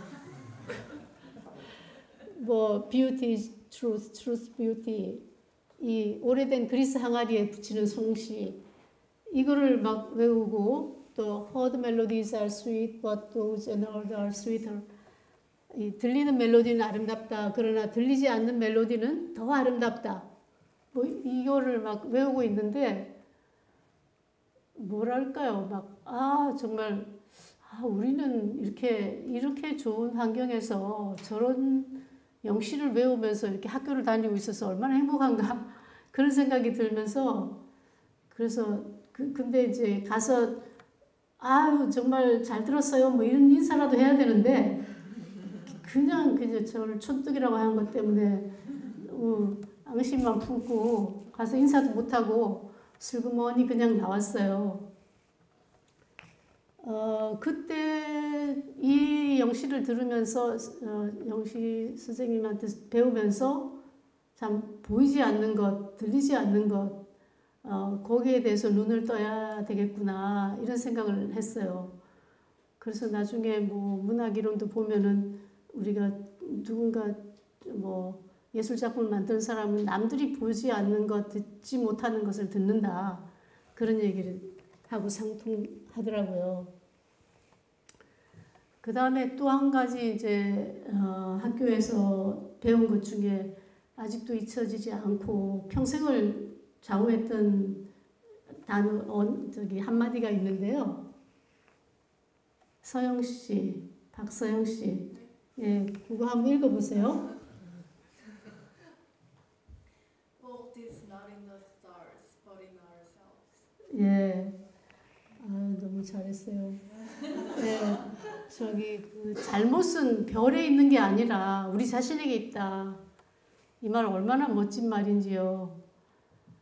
저는 그 당시에는 그 이게 별이 무슨 말이야? 막 이렇게 생각을 했는데 우리가 조금 더 자세히 섹스피어를 읽다 보면 로미오와 줄리엣에도 나와요. 비어라, 비켜라, 내가 간다 이런 말이 나오거든요. 줄리엣이 하는 말이 있어요. 그리고 또 다른데 별 얘기가 많이 나오는데 그럼 서양 사람들한테 별이라는 게 뭔가 생각을 해보면 별 시간이 다 돼가나요? 다 돼갔죠. 빨리 끝낼게요. 스타가 의미하는 게 그러니까 걸핏하면 조상 탓하고 하늘 탓하고 하는 운명 탓하고 하는 것 그거를 배우면 이 말을 배움으로써 제가 정말 모든 운명은 내가 스스로 개척해야 되고 내가 책임져야 되는구나 하는 느낌을 가졌다는 거 그래서 영문학을 한 정말 보람으로 알고 있습니다. 예, 그 다음에 도스토옙스키의 그 조시마 장로의 말 지옥이란 무엇인가 우리가 서로 사랑할 수 없음에서 비롯되는 고통 그것이 곧 지옥이다 하는 말이요. 이게 제가 아마도 한 4학년인가 그때 읽고서 아이고 우리가 인간이 하나님이 지옥을 만든 게 아니라 인간이 지옥을 만들고 있구나 하는 거를 제가 느꼈습니다. 그 다음에 시간이 되나요 안 되나요? 그거 끝낼까요? 제가 이번 작품집에서 첫 번째 암스테르담행 완행열차에 거기 올라타면요. 그러니까 그 책을 손에 든 순간 선율이 흐르는데 그것이 바로 비올라 다감바의 선율이에요. 그래서 그거를 한 3분만 여러분 이 사람이 파스칼 키냐르라고 하는 프랑스 작가가 쓴 세상의 모든 아침이라고 하는 작품에 나오는 말인데요. 이 사람은 내가 켜고 있는 것은 이 작곡가 하는 말이 내가 켜고 있는 것은 살아있는 심장 조각이다 이런 말을 했어요. 여러분 저 가슴을 이게 켜는지 한번 들어보세요.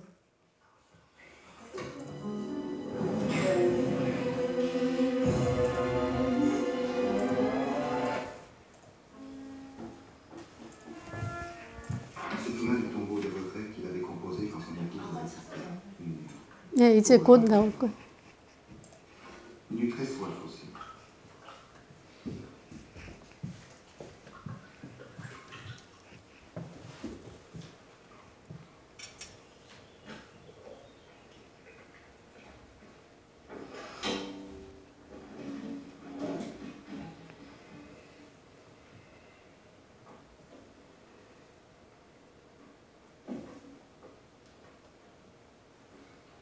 Alors il joua le tombeau des regrets.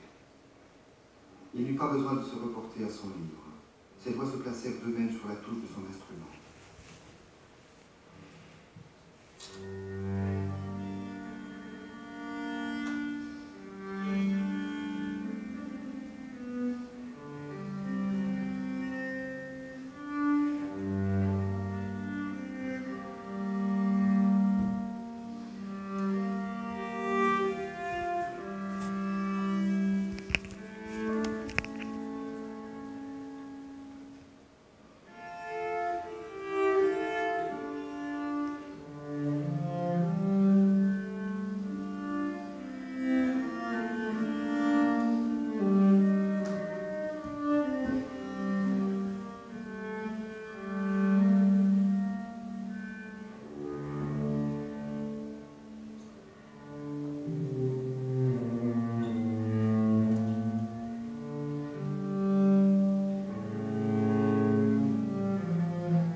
네, 저이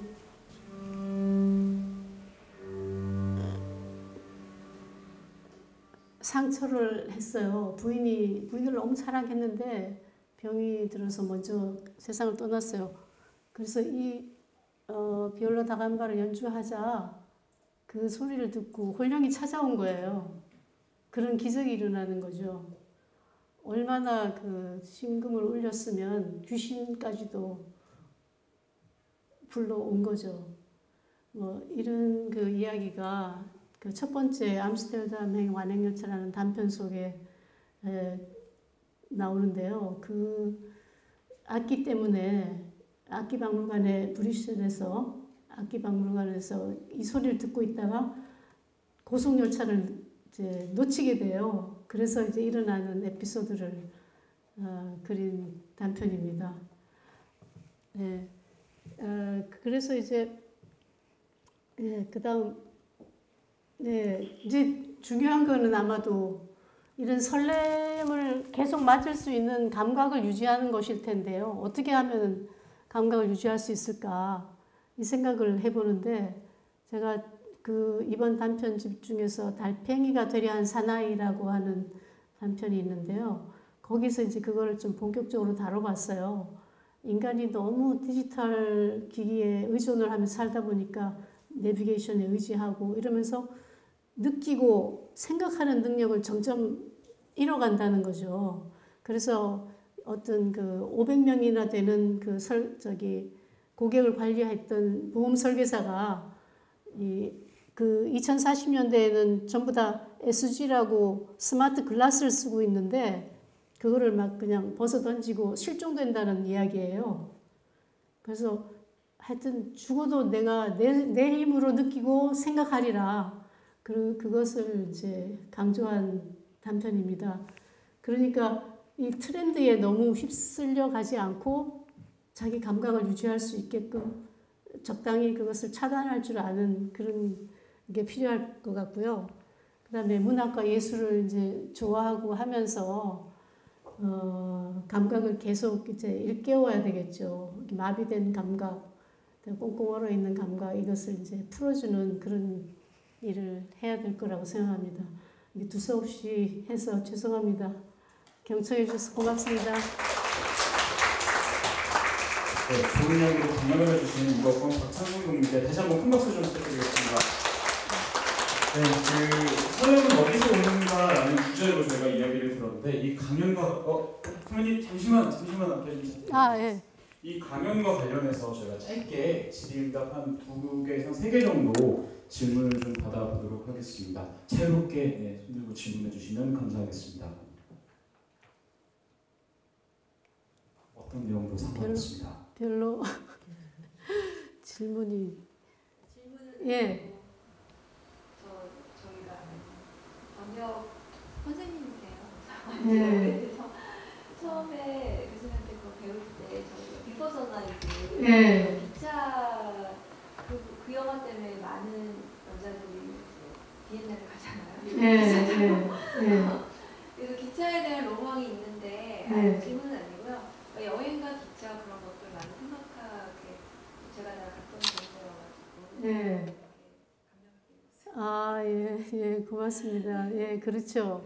네, 그래서 기차 철로길 이 책 나왔다 소리 듣고 이렇게 반응 보이는 게 참 재밌었던 게 그 책을 읽게 되면 저도 암스테르담행 열차에 올라타게 되나요? 뭐 이런 말 참 재밌고 좋았습니다. 또 다른 말씀 없으세요?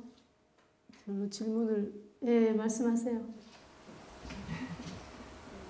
그 내용과 별도로 그 청성대에서 시를 보셨던 그 선배님 연락을 하고 계신지요?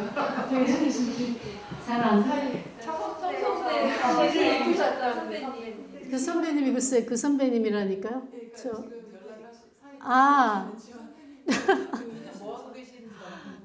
저기 유학을 갔어요. 미국 유학을 가가지고 잘 살고 있어요. 한 번 가서 만났어요.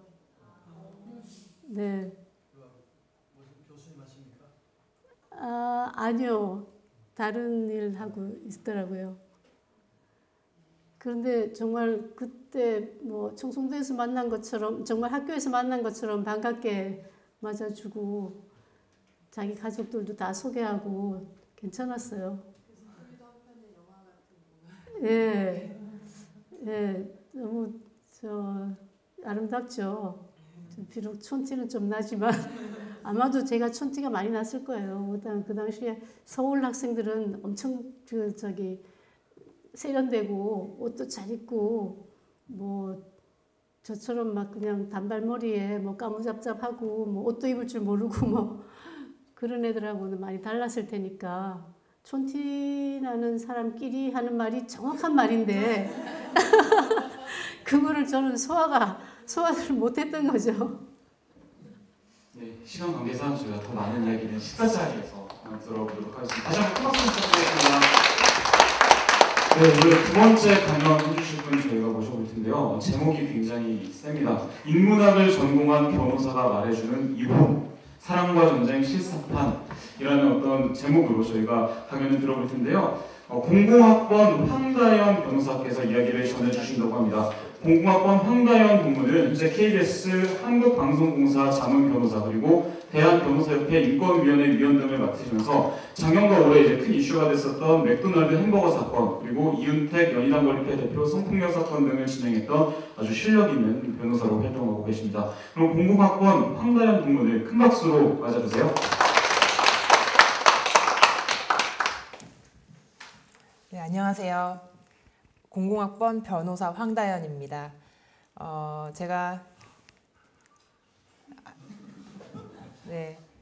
오늘 이제 주말에 이렇게 많이들 오셔서 다 같이 공감을 하고 이제 좀 편안하게 들을 수 있는 주제가 뭐가 있을까?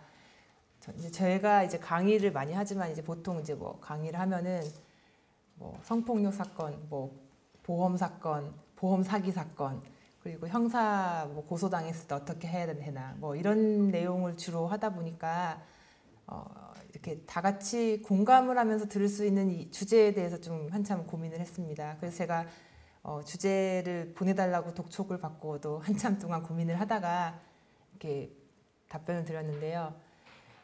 인류 보편적으로 이제 모든 사람이 공감할 수 있는 주제가 사랑이 아닐까.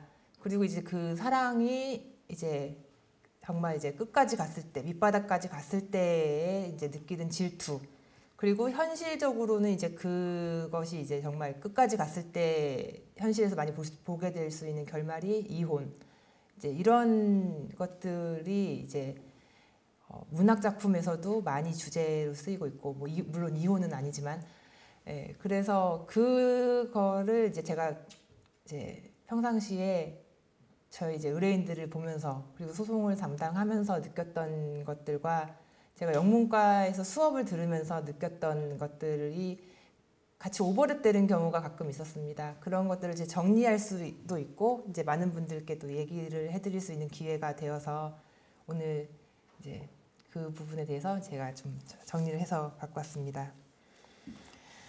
그러니까 이혼 소송 한 건을 수행하면은 이제 그 안에서 그 사람의 인생 전체를 들여다보는 것처럼 이제 짧은 시간이지만 그 사람과 이제 밑바닥까지 인생을 다 얘기를 하면서 제가 이제 다시 재정리를 하는 과정을 겪는데요. 2018년 현재 그 대한민국에서 벌어지고 있는 이혼 소송 안에서도 이제 인문학, 고전 문학에서 나타나는 듯한 스토리를 접할 수 있습니다. 이제 먼저 첫 번째로 제가 이제 영문과 수업이기 때문에 이제 저희 이제 선배님들과 교수님들한테서 배웠던 제 수업 시간에 배웠던 이야기 중에 이제 가장 대표적인 또 기억에도 많이 남고 했던 고전 문학의 이제 대표적인 작품입니다. 셰익스피어의 오델로. 이제 셰익스피어가 이제 4대 비극으로 유명한데요. 햄릿, 오셀로, 리어왕, 맥베스 이렇게 4대 비극 중에서 제가 물론 다 기억을 하고 있지는 않지만 그래도 이 오셀로는 굉장히 기억이 많이 남는 작품입니다. 제가 이제 기억이 많이 안 나시는 분들이거나 이제 이거를 뭐 영문과 수업 중에 안 읽었다 하시는 분들을 위해서 잠시 줄거리를 말씀을 드리자면요. 그 베네치아의 무어인 장군 오셀로, 여기 이제 색깔이 피부색이 좀 다른 무어인 장군입니다. 오셀로가 악인인 이아고에게 속아 넘어가서 아내인 데스데모나를 의심하고 질투하다가 결국 살해에 따른 비극적인 이야기입니다. 네, 넘어가 보시면요.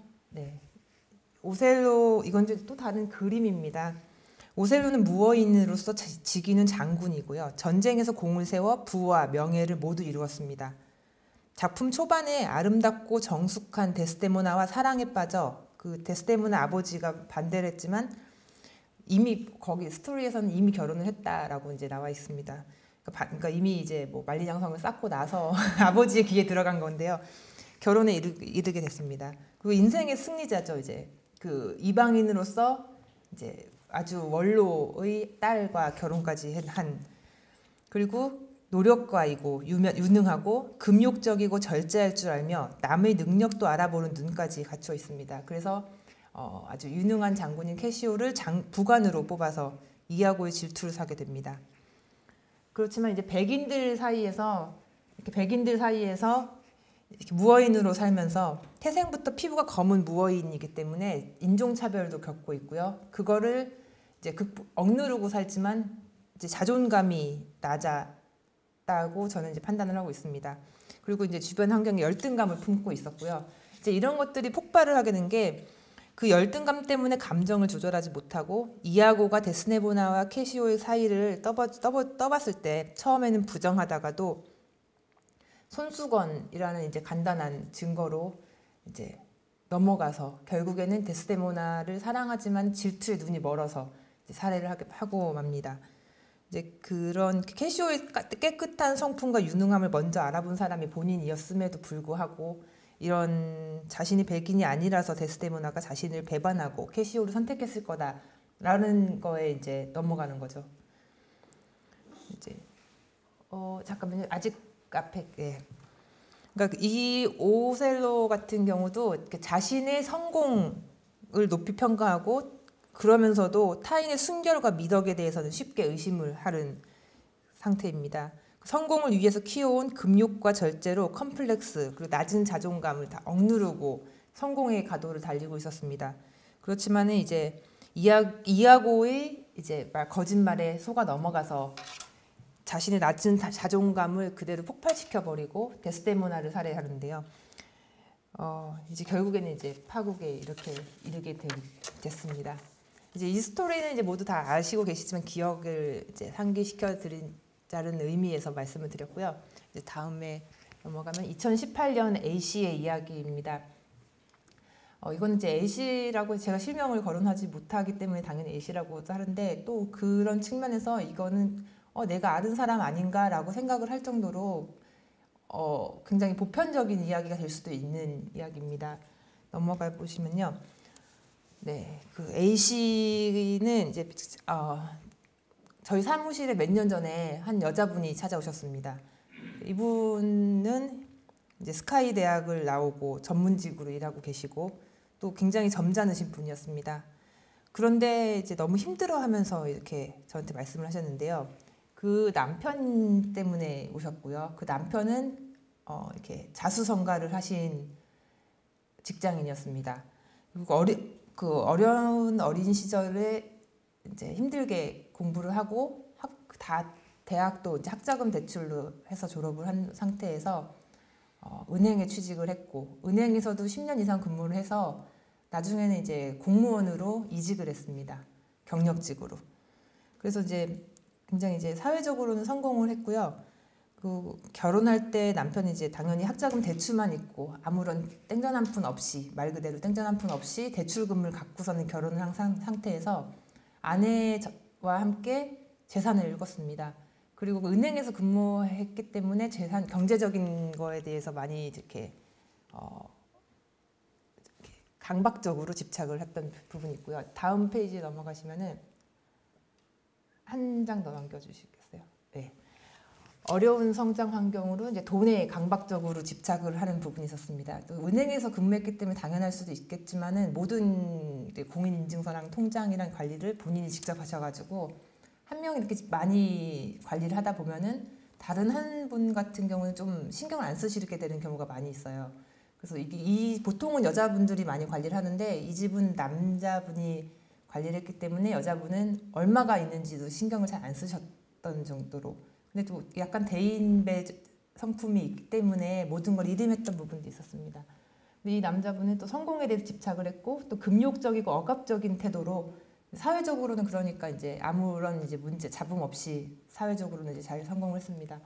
그렇지만 이제 집안에서는 이제 여러 가지 억눌렸던 것이 많이 폭발을 했었는데요. 그렇기 때문에 그렇지만 외부적으로 보여주는 것에 있어서는 크게 문제는 없었고 자녀들도 잘 자라왔고 그렇지만 이제 이런 내부적으로 골맞던 문제들이 많이 있었기 때문에 이혼을 얘기를 꺼냈지만은 이혼은 이분한테서는 나이가 여태까지 걸어온 성공 길에서 흠을 내는 거기 때문에 마음 심적으로 문제가 있다는 건 인식은 했지만은 거부를 하는 상태였습니다. 그래서 이분이 이제 자격지심이 여러 가지가 있었는데 왜소한 체격 물론 모든 사람들이 왜소한 체격으로 이렇게 컴플렉스가 있지는 않지만 이분 같은 경우는 그 남성성에 대해서 컴플렉스가 있었던 것으로 보여졌습니다. 그리고 부인이 어느 날 차 트렁크를 딱 열었는데 수술 후 소독하는 도구 같은 게 차 트렁크에 있었다고 합니다. 그리고 이제 당시에 어떻게 영수증 같은 걸 어떻게 떨어져 있는 걸 봤는데 이제 금액을 봤을 때 어디 병원 비뇨기과 영수증이 있었고 그 금액으로 봤을 때 뭔가 수술을 했고 차에는 소독 도구가 있었고 근데 부부간에 이제 관계가 제대로 없었기 때문에 자기가 제대로 확인을 안 했지만 여러 가지 측면에서 봤을 때 혼자서 상의도 안 하고 이렇게 비뇨기과에 가서 성기 확대 수술을 했던 부분을 나중에 알게 됐습니다. 이분 그 상담 오셨던 여자분께서. 그리고 나서 이제 이런 경우에 이제 부인을 위해서 그렇게 했다라고 하면은 크게 문제가 안 될 수도 있는데 이렇게 하고 나서 이제 성매매를 업체를 몇 군데를 다녔다는 게 또 나왔고요. 이러면서도 이제 자신에 대해서는 관대하지만 부인 오히려 이제 순결하고 데스데모나처럼 그 가정에 충실하고 회사에서 열심히 일했던 부인에 대해서는 부인 직장 동료들과 이제 업무적으로 연락하는 걸 가지고 의심을 하는 부분도 나타났었습니다. 그러니까 여러 가지로 사회적으로는 성공을 했지만 내부적으로는 낮은 자존감과 그런 컴플렉스로 인해서 2018년에 우리 대한민국에서 볼 수 있는 이제 또 다른 오델로 같은 그런 분이었다고 제가 기억을 하고 있습니다. 네, 넘겨보시면요. 네, 이분이 이제 집안에서 이제 쇼윈도 부부지만 안정적으로 살고 있었으면은 그렇게 문제가 없었을 수도 있지만 이제 그 여자분께서도 데스데모나처럼 이제 굉장히 성실하고 우직하게 가정을 소처럼 이끌어 왔습니다. 그런데 이제 점점 이제 컴플렉스라든가 여러 가지 문제가 있으면서 이제 술을 마시면은 이제 그런 게 무장 해제가 되는 부분이 있죠, 사람들이. 그래서 집안에서 이제 막 술을 마시고 집안에서 거실에서 또 그 용변을 보기도 하고 그러니까 굉장히 몸속에 있던 그 억눌렸던 거를 이렇게 약간 억누르고 하면은 그게 약간 이제 좀 안 좋은 쪽으로 많이 표출이 되기도 하는데요. 그래서 이제 자녀들도 이제 커가면서 딸이 둘이 있었는데 딸 둘이 나서서 먼저 아빠랑 이혼을 해달라 엄마한테 얘기를 할 정도에 이르렀습니다. 그래서 이 엄마도 결국에는 이제 이혼을 하기로 했고 그 문제에 대해서 서로 간에 이제 합의 어느 정도는 공통된 인식이 있었기 때문에 협의 이혼을 진행을 하게 됐는데요. 협의 이혼 같은 경우는 두 사람이 이혼을 하겠다라는 의사가 합치가 돼야 되는데 이거를 또 판사님 앞에서 우리 서로 이혼하겠습니다. 서로 간에 다 동의가 했습니다. 라고 이렇게 말을 하고 확인을 받아야 됩니다. 그런데 이 남편 같은 경우는 이제 사회적으로 성공했는데 이혼은 그거를 이제 깨트리는 자기한테 낙인을 찍는 뭐 그런 거라는 인식이 있었기 때문에 갈팡질팡합니다. 굉장히 갈팡질팡을 해서 그래 이혼하겠다. 그래 법원 가자 이렇게 해서 신청서까지 냈는데 판사 앞에서 나와가지고 출석해서 진술을 해야 되는데 그날 무단으로 약속을 어기고 안 나가고 다음 기일을 또 잡았는데 갈팡질팡 그래 나 갈 거다. 나 너랑 이혼할 거다 라고 했는데 또 그날 또 안 나오고 이렇게 이혼 날짜를 계속 미뤘습니다. 그러다가 이 부인이 나중에 알고 봤더니 미루고 무조건 이제 말로는 하겠다고 했는데 해외 파견을 갔습니다. 그러니까 법정에 갈 수가 없게 됐죠. 이 부인 같은 경우는 이혼을 하고 싶어 해서 협의 이혼을 하고 2년 동안 그 절차를 밟으려고 기일을 미루고 했는데 남자는 이제 자기의 오점을 남기고 싶지 않다라는 생각으로 이걸 그냥 끌고 가다가 외국으로 그냥 출국을 해버린 상태여서 이때 이제 저한테 이제 도움을 청하게 되어서 이제 제가 도움을 드리게 됐습니다. 그러니까 법적으로 이제 강제로 이혼할 수 있는 방법은 협의 이혼이 아니라 이제 법적인 절차를 밟아가지고 한쪽이 이제 이혼 의사가 확실한 경우에 진행할 수 있는 경우가 이제 변호사랑 같이 이제 강제적으로 이제 이렇게 진행하는 방법인데요. 이제 결국에는 이제 직접적인 폭력, 그러니까 오셀로처럼 직접적인 폭력이나 이렇게 살해 행위까지 이르지는 않았지만은 낮은 자존감을 억누르고 성공을 향해 강박적으로 달려가면서도 그 부인, 그러니까 데스데모나 같은 부인이었습니다. 타인의 순결과 미덕에 대해서는 쉽게 의심했던 2018년 대한민국의 오셀로는 이제 협의 이혼 절차 2년을 동안 이제 민기적 하시다가 결국에는 이제 이혼 강제적으로 종료가 됐고요. 이렇게 파국이라고 말씀드리기는 조금 어렵습니다. 왜냐하면은 이 부인 같은 경우는 그 과정에서 굉장히 힘들었어요. 데스데모나처럼 물리적으로 사망에 이르진 않았지만 정신적으로는 너무너무 피폐해져서 거의 데스데모나 같은 상태에 이르렀습니다. 파국으로. 그렇지만 그 상태에서 자살 시도까지 할 정도로 그렇게 힘드셨던 분이었는데 다시 이제 법적으로 이 상황에서 강제적으로 끄집어낼 수 있는데 제가 이제 도움을 드렸던 부분이고요. 그러니까 현실적으로는 이제 그때부터 이렇게 종결됨으로써 이 부인은 인생의 이제 2막이 시작이 되었고 지금 이제 가끔 꽃 같은 거를 사진을 올리시면서 행복하게 살고 노력한다라고 말씀을 전해주시고 계십니다. 이거는 이제 오셀로, 셰익스피어 오셀로에 관한 2018년 이야기였고요. 다음 이건 제가 굉장히 좋아하는 소설입니다. 개츠비 이야기인데요. 많은 분들께서 이 이야기를 이제 읽어보시거나 영화를 통해서 접해보셨을 거라고 생각을 합니다. 네, 이거 개츠비 이렇게 스콧 피츠제럴드라고 이제 미국에서 전 수업 시간에는 이거를 안 배웠어요. 근데 수업 외적으로 어떻게 접했는지 모르겠지만은 이 소설을 읽고 굉장히 멋있다, 이렇게 어린 감정에 굉장히 멋있다, 이 분위기가 이렇게 생각을 하고 있었는데요. 이 이야기 줄거리를 제가 간략히 이렇게 얘기를 해드리면은 한 페이지 넘어가면 네. 이 이야기는 닉 캐러웨이라는 사람의 관점에서 1922년 초여름 웨스트에그에서 이루어진 스토리를 이렇게 보여줍니다.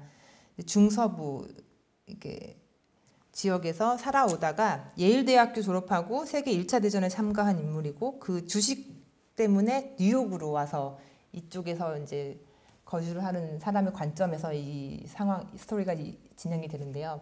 옆집입니다. 그 화자의 옆집에서는 이렇게 대저택이 있고요. 여기서 사는 사람이 개츠비라는 이름의 사람인데 매일매일 호화 파티를 벌이고 엄청난 부자입니다. 그렇지만 이제 그 출신이라든가 어디서 돈을 벌었다라든가 이런 게 명확하지 않아서 사람들이 맨날 호사가들의 입에 오르내리는 사람인데 이렇게 주말마다 이렇게 사람들이 다들 와서 파티를 벌이고 하지만 멈춰주세요. 너무 빨리 나가고 있어요. 매주 토요일마다 수백 명의 사람들이 개츠비 집으로 몰려서 호화스러운 파티에 참석하고 있습니다.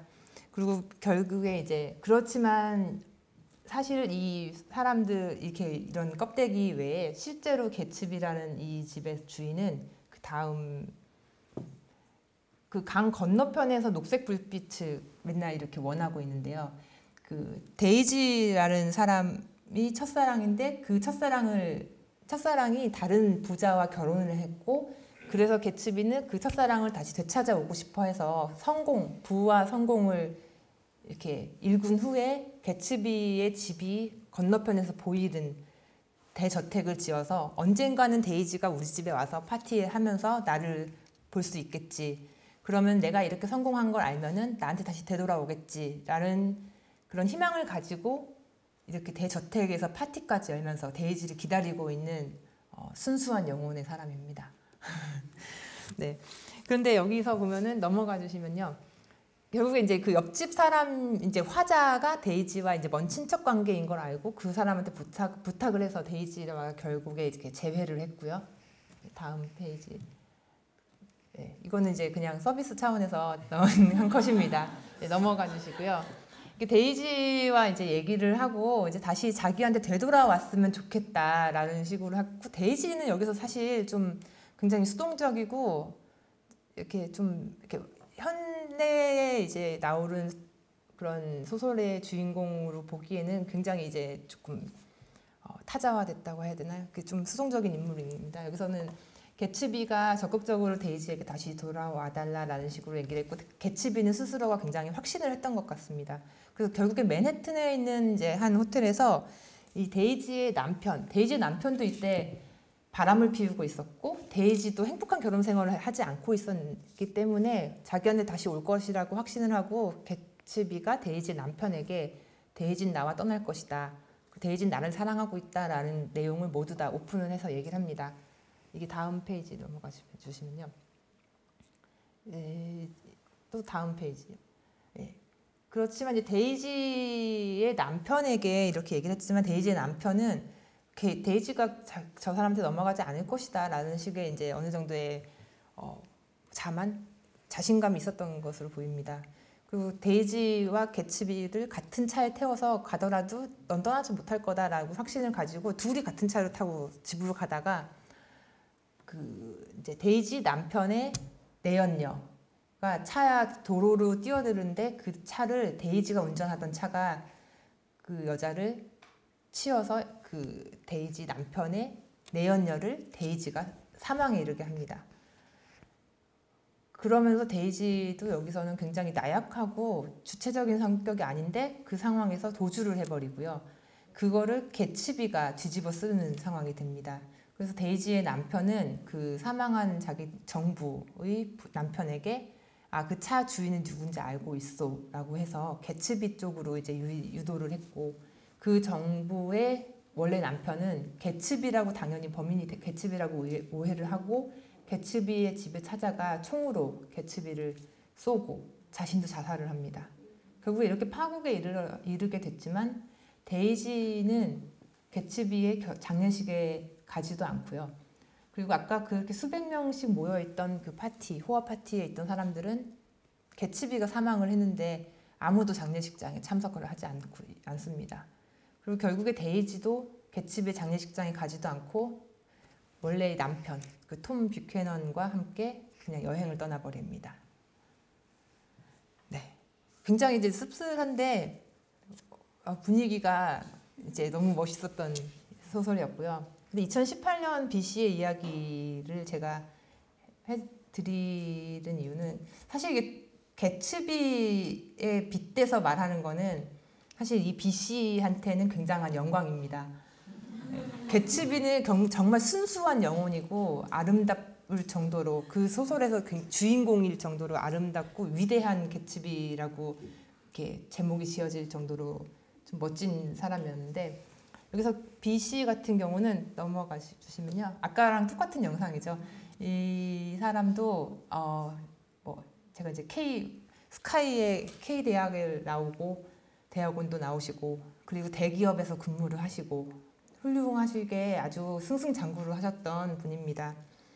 그리고 중산층 집안에서 성실하고 모범적으로 자라서 전문직 타이틀까지 달고 그리고 성공한 남자의 훈장과도 같은 나이 어리고 예쁜 여자친구도 만나고 이제 넘어가 보시면요.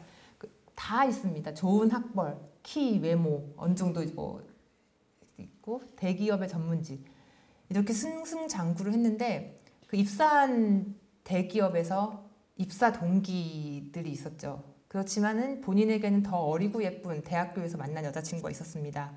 그래서 입사 동기들은 눈에 안 찼는데요.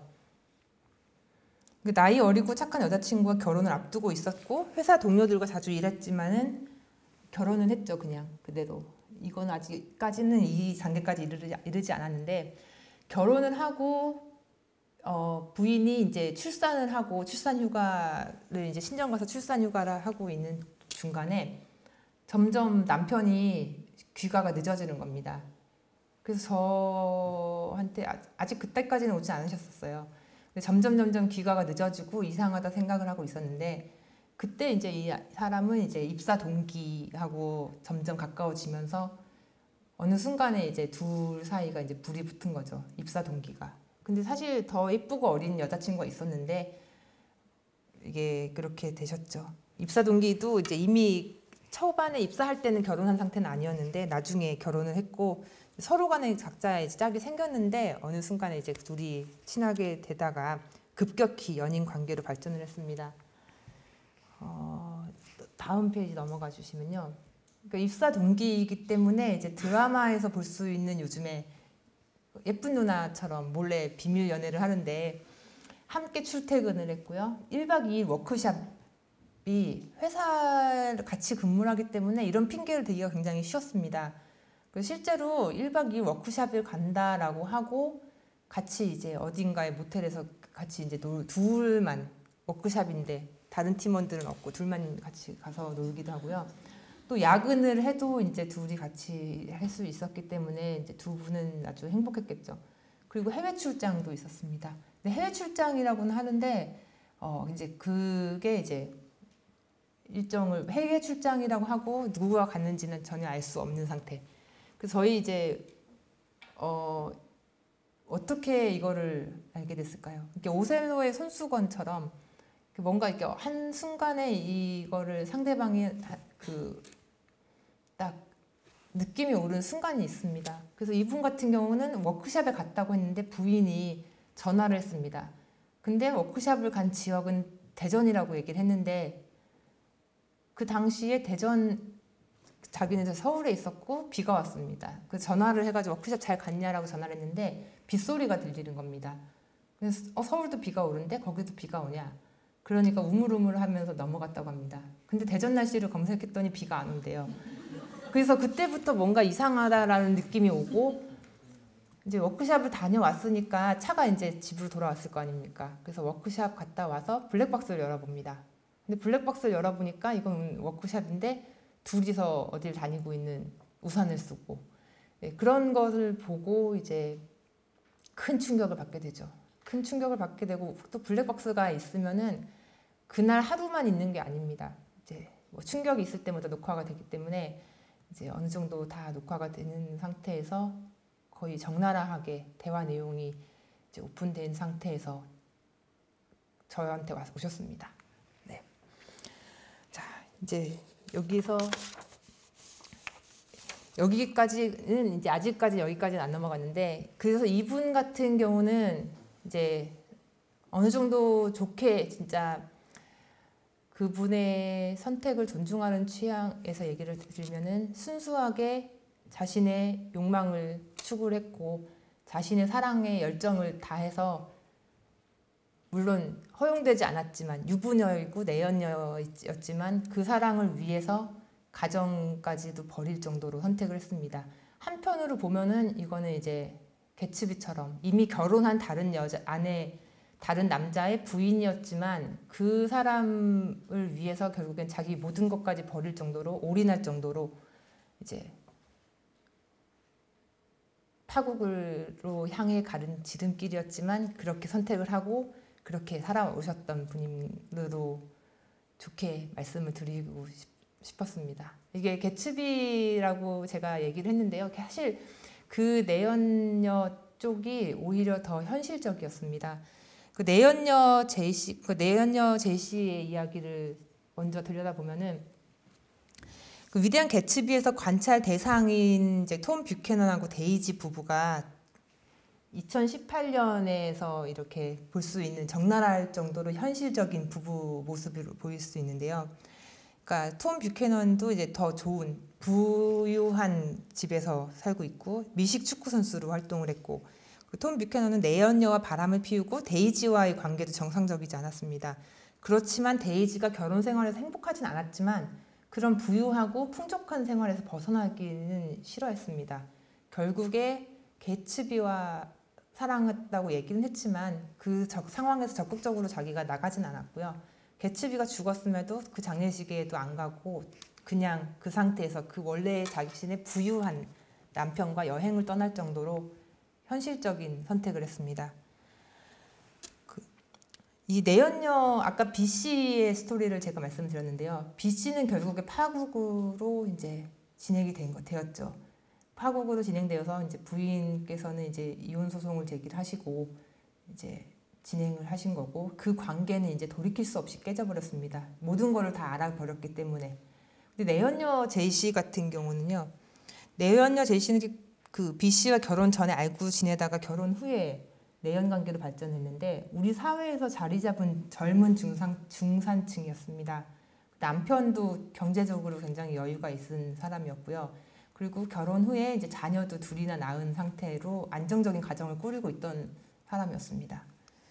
근데 그때부터 이제 그 제이 씨의 남편의 선택이 사실 제이 씨 남편은 이런 경우에 모를 수도 있는 상태입니다. 왜냐하면 소장에 간다고 해서 남편이 100% 아느냐 사실 모를 수도 있거든요. 이게 소장을 부인이 얼른 받아가지고 막 찢어버리고 얼른 뭐 무슨 일이야 그러면 아무것도 아니야 뭐 이런 식으로 하고선 모르게 넘어갈 수도 있는 부분인데 굉장히 이게 저희도 소송을 진행을 하면서 깜짝 놀랐던 부분이기도 한데 제이 씨의 남편이 직접 나서서 합의를 하자고 요청을 했습니다. 그래서 제이 씨의 남편이 오신 건 아니고요. 대리인이 대신 오셔가지고 합의금과 뭐 이쪽에서는 이제 너무너무 이제 B 씨의 부인은 너무너무 화가 났기 때문에 사과 편지까지 써달라라고 요구를 했는데 그것까지 다 해주셨습니다. 그렇게 해서 더 이상 소송만은 진행해주지 말라라고 얘기하고 모든 걸 다 덮게끔 해놓고 그리고 둘 사이에도 이제 처음에 B 씨의 부인은 이분들도 이혼을 하지 않을까 관계가 굉장히 깨지지 않을까라고 추측을 했었는데 굉장히 현실적으로 모든 걸 덮고 둘 사이는 이제 여전히 그냥 잘 덮고 지나가는 것으로 마무리가 된 것으로 알고 있습니다. 넘어가 보시면요. 그 제이 씨의 남편 톰 뷰캐넌과 마찬가지로 현실적인 선택을 한 것으로 보이죠.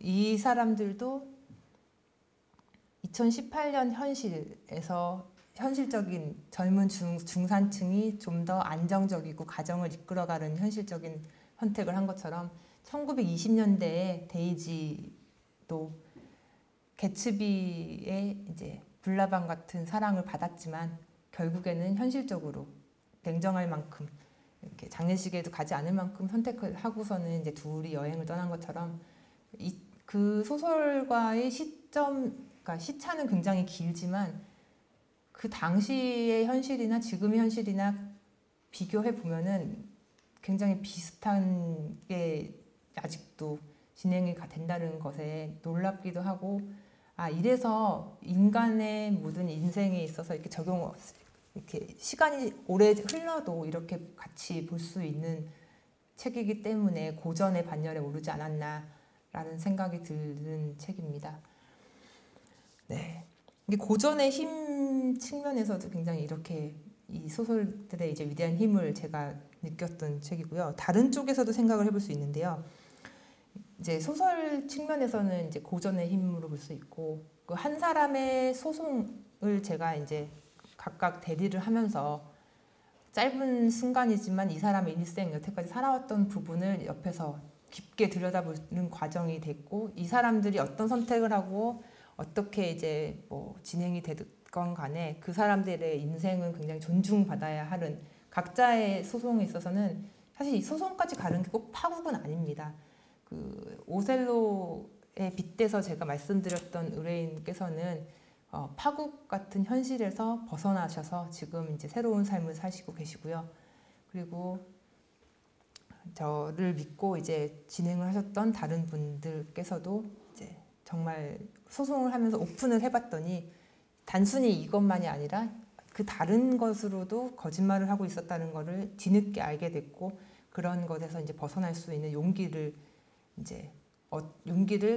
갖고 끝까지 가는데 제가 옆에서 도와드렸던 분들이기 때문에 굉장히 존중을 받아야 하는 각각의 인생이라서 이제 말씀드리긴 굉장히 조심스러웠습니다. 그렇지만 소설보다 더 진지하고 깊이 있는 인생이기 때문에 제가 조심스럽게 말씀을 드렸던 부분입니다. 네, 그리고 이제 그만큼 무게가 있고 존중받아야 되는 분들이기 때문에 제가 조심스럽게 항상 일을 하고 있고요. 각자의 인생에 있어서는 이제 한 고전의 소설 주인공처럼 각자가 자존감을 가지고 인생을 이끌어가면은 소설만큼 더 멋진 인생을 살 수 있지 않을까라고 생각을 하고 있습니다.